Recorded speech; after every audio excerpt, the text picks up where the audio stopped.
Hello viewers, இப்போ பார்த்துக்கிட்டிங்கன்னா gold polish பண்ணி வந்துருச்சு. இது வந்து சொல்லமான சாமியோட கிரீடம்.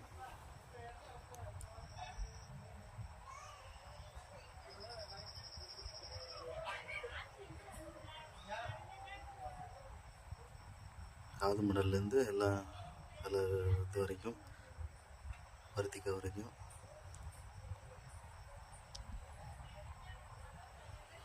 சிவப்புகள் வச்சு வச்சிங்க.